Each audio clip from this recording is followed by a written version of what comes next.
Bit chilly. Thank you very much. Good evening to you and welcome to the program. We'll start with a major investigation into a childcare scheme which is costing taxpayers millions. It's a family daycare program where carers look after children in their own homes and receive substantial government financial support. Some make up to $4,000 a fortnight. While carers are required to complete training and written tests, many are illiterate, their homes are often substandard and they even swap each other's children and still claim the benefit. However, the company which recruits and organises these often desperate people is making a killing, as Hendrik Gout discovered. And this shit is going to go on your face. Why do you have to come record and put on outside? Is that the only things you have to do? Can you call the police, please? In our work at this company, we were discovering phantom children and serious cases of child swapping. All white people are racist, you dogs.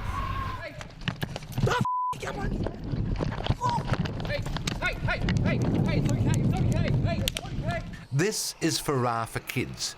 It's a multi-million-dollar operation. It operates largely with your money. And, according to an insider, its employees' childcare practices smell like a nappy that needs changing.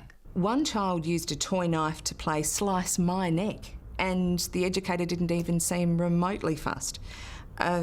There's no fire extinguisher, there's no fire blankets, there's no clips on kitchen cupboards or drawers. There's no covers for electrical outlets. There's no insurance and there's no police checks for visitors. Family daycare is, in principle, a great system. Companies employ so-called educators to look after kids in their own home or in the kids' home, or maybe even a friend's home. Taxpayers subsidise the parents' expenses and subsidises the educator's wages. But it's wide open to abuse. So you pay for somebody else to look after your children while you look after other people's children that you get paid for? Yes. Joseph Nesdai is an educator with Farah for Kidz. He says he takes in 5 children a day before school and after school. Because you rely on this for your income, don't you? Indeed. Yes, indeed. It's your only job, isn't it? This is my only job and my first job since I came to Australia. But Joseph and his wife Violet, also an educator with Farah for Kidz, have 5 children themselves. So what do Joseph and Violet do with their own children while they mind other people's for profit? Well, they send them off to another educator. So the government is paying for your children to be looked after, and it's paying for you to look after other people's children. Wouldn't it be better if you all looked after your own children and no one had to get paid? But, says Joseph with impeccable logic, that would put him out of a job. So everybody who looks after this in this group, that's their only job?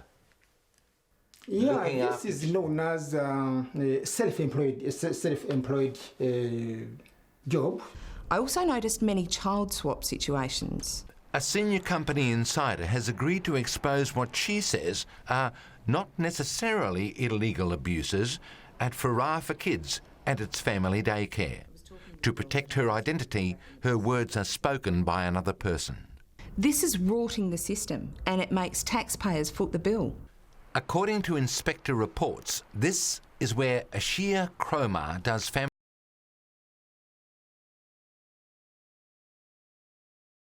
and also complained about the odour. Should the kids want to play in the backyard, this would be their playground. From this flat, Cromar is paid up to $4,220 a fortnight for looking after 4 Abdullah High children, while another Farah for Kidz educator, Fadorso Abdullah High, is paid to look after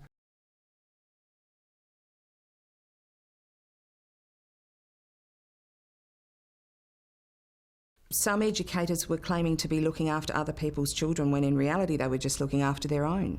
One employee who worked full-time in the office was claiming to have 7 children in his care, 50 hours a week. When will your mother be home? Later. What time later? 3:30. Right, and what time did the children arrive to be looked after? The ones that she looks after? Yes. Around about the same time as well. This is the home of Ayuk Akol, and this is her cousin with the kids in her car. She is warned not to get out of the car. Why you guys taking pictures? We're taking pictures because we're from Channel 7 and we're doing a story On what? on childcare. Good afternoon. Good afternoon. You're dropping your children off here? No. Does your cousin ever look after your children? No. White piece of shit. At the Abdullahi residence, where we were made to feel less than welcome, the inspector said a cockroach infestation in part of the house was so bad they were running around the table and on the files. Asked how many children were looked after here, the carer professed not to know. You can't count the children? I do not know how to count. I think you may not be telling me the truth. In fact, getting to the truth was sometimes harder than being beaten around the bush. Hey.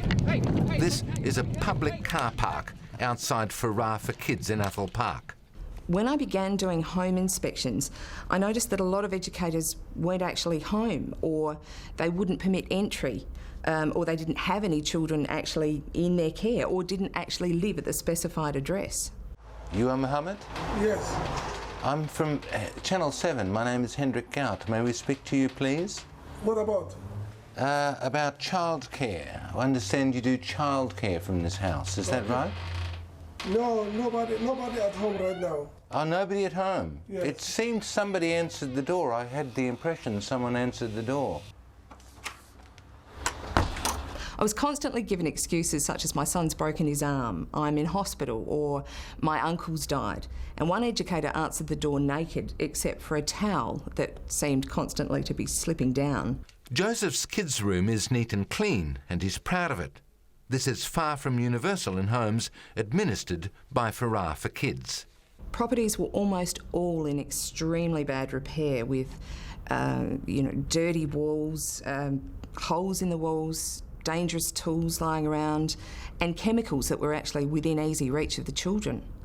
The inspector said that at Ajuk Deng's home, there was a fire pot in the backyard on which he was cooking, with children playing around. Incidentally, whose kids? This document shows that Ms. Deng is paid to look after 2 Deng children, 7 hours a day, 5 days a week, and 12 hours on Saturday.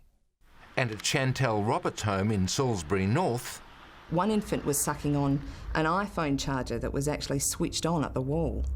Joseph, at least, has mandatory safety equipment for first aid and fire protection. External power points are behind locks, and his police clearance is on display. You can't work with children with having this clearance. By law, all adults who come into contact with kids in family daycare need a police check. But Joseph appears to be an exception. There were very few Certificate 3 in children's services and police clearances, working with child checks, and only a handful of first aid certificates. And it's through Farah for Kidz that you also got your other certificates for childcare work. Let me read it from Yes, okay. Yes, on this year I received my certificate 3 in that organization.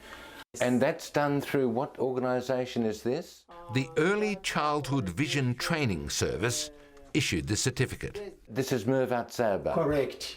Mervat Zerba runs the Early Childhood Vision Training Service. Joseph didn't know where it was registered, but we did. 722 North East Road, Holden Hill. Dozens and dozens of dodgy certificates came from here. That college has been stopped. It's been stopped? Yeah. So she's no longer issuing any certificates? No. Last week, Chris Robinson, Chief Commissioner for the Commonwealth Authority which monitors training organisations, gave evidence at the Senate Estimates Committee. It's emerged that the authority suspended the Early Childhood Vision Training Services registration last year. Farah for Kidz, however, has set up its own entity to issue certificates, the Golden Farah Training Institute. With all new organisations, we go and audit them 12 months later, and we've got an audit scheduled to be carried out with that organisation very soon. I noticed a really strange atmosphere at work. People were working really hard on jobs that I knew nothing about. So when I asked what the problem was, I was told that they were being audited, and I was asked to get together a list of educators who needed first aid, anaphylaxis and safe environment certificates. Today Tonight has discovered that the Golden Farah Training Institute is setting up nationally, with particular emphasis on the Sudanese community in Brisbane. Some people already issued certificates are practically illiterate in English. You would expect someone to have functional literacy in the English language to be able to meet the requirements. I observed someone printing out fake certificates and signing them, and I told her that this was dangerous and it was illegal, and she told me to turn away. A few weeks later, she had me going through the files again, but this time I had to write down all the names of the educators who weren't certified, all of them. Again, you know, I witnessed her printing off fake certificates and signing them. And again, I told her it was wrong. Farah for Kidz declined to speak with Today Tonight and would not answer questions about children at possible risk or the allegations we had received of rorts or illegal practices. It denies there is any problem. I'm aware that this company is receiving in excess of $300,000 per fortnight from Centrelink to pay educators for not looking after children. Have you ever heard of Farah for Kidz? No, I didn't have. You don't know me, man. You useless, stupid. My concern, amongst others, is that these children are in dangerous situations. It's an unhealthy environment and there's dangerous items within their reach. These educators are not competent. They're not literate and they're not trained in childcare, yet they're being issued Certificate 3 diplomas in childcare, and they're earning between $2,000 and $6,000 a fortnight. Yeah, keep walking, you old wrinkly mother. Well, Hendrik Gout with that exclusive investigation, but we'll have more on the fiasco right after the break, and we'll also make another call in our Selfie with Carly competition.